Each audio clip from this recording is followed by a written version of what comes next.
बिस्मिल्लाहिर्रहमानिर्रहीम। अस्सलाम वालेकुम। आज हम आपको बता रहे हैं चिकन टिक्का कढ़ाई की रेसिपी, जो बहुत आसान है, बहुत टेस्टी है और फटाफट से बन जाती है ये रेसिपी। तो इसके लिए हमें चाहिए आधा चमचा पिसा हुआ धनिया, आधी चमची से कम हमें हल्दी चाहिए पिसी हुई, आधी चमची हम कुटी हुई मिर्चें लेंगे, हस्ब जायका नमक लिया है हमने और 1 चमचे पिसी हुई मिर्चें, आधी चमची से कम हम पिसा हुआ गरम मसाला लेंगे और 1.5 चमचा हम लहसुन और अदरक का पेस्ट लेंगे और आधी चमचा हमने साबुत धनिया और जीरा लिया है साबुत, उसको हमने ड्राई रोस्ट करके उसका पाउडर बना लिया है। 1 लेमन लेंगे हम, इसका रस चाहिए हमें, और आधी प्याली हम दही लेंगे। और ये आधा किलो से ज़्यादा चिकन है, इसको मैं हमने इस तरीके से धो के कट लगा लिए चिकन में हमने एक एक, ताकि अच्छे से इसमें सब मसाले जाएं अंदर तक। ये हमने चिकन लिया है, अब इसमें हम ये सारे ड्राई मसाले डालेंगे।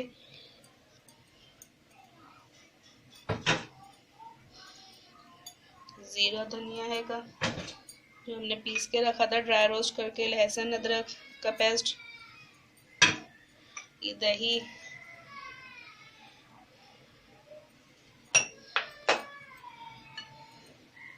एक लेमन का जूस हम इसमें डालेंगे अच्छे से सारा। फिर हम इसे अच्छे से मिक्स करके 1 घंटे के लिए फ्रिज में रख देंगे।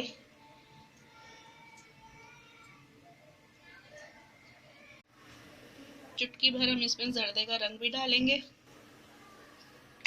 और हम इसे अच्छे से मिक्स कर लेंगे चिकन को हाथ की मदद से, ताकि इसमें अच्छे से मसाले एक दूसरे में अच्छे से लग जाए, अंदर तक मसाला चला जाए।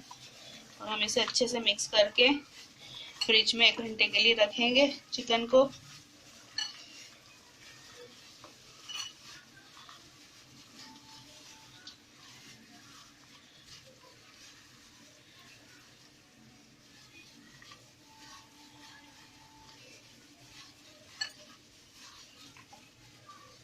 फटाफट से बन जाती है टिक्का कढ़ाई और बहुत ही मज़े की लगती है और इजी भी बहुत है। ये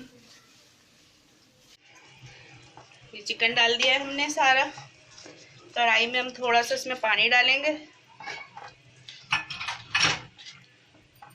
अब हम इसे ढक के चिकन गलने तक इसको ढक के हम पकाएंगे। ये देखिए हमारी कढ़ाई बिल्कुल भून गई, ड्राई हो गया, इसका पानी बिल्कुल खुशक हो गया है, बिल्कुल तैयार हो गई है। अब हम इससे कोयले का स्टीम देंगे।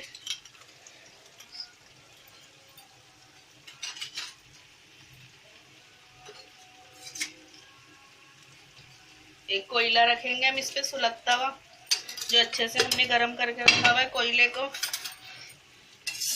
उस पे हम थोड़ा सा घी डालेंगे और इसको थोड़ी देर के लिए हम ऐसे ही छोड़ देंगे, ताकि इसकी खुशबू इसमें बहुत अच्छे से आ जाए। बारबेक्यू का फ्लेवर आएगा इससे हमारी कढ़ाई में। ये देखें हमारे बारबी स्टीम की जो खुशबू है वो बहुत अच्छे से हमारी टिक्का कढ़ाई में आ गई है। अब हम इसको हटा देंगे। ये बारबेक्यू का फ्लेवर आएगा हमारी कढ़ाई में, बहुत ही टेस्टी बनती है ये टिक्का कढ़ाई। अब हम इसे अपनी डिश में निकालेंगे। ये बिल्कुल रेडी हो गई है। ये देखें हमने अपनी प्लेट में निकाल ली है टिक्का कढ़ाई। बहुत टेस्टी बनी, बहुत मज़ेदार बनी है ये। आप ज़रूर ट्राई करिएगा और अगर मेरी रेसिपी पसंद आए तो लाइक ज़रूर करिएगा। और अगर आपने अभी तक अगर मेरे चैनल को सब्सक्राइब नहीं करा तो प्लीज़ सब्सक्राइब करिएगा और मुझे दुआओं में याद रखिएगा। अल्लाह हाफिज़।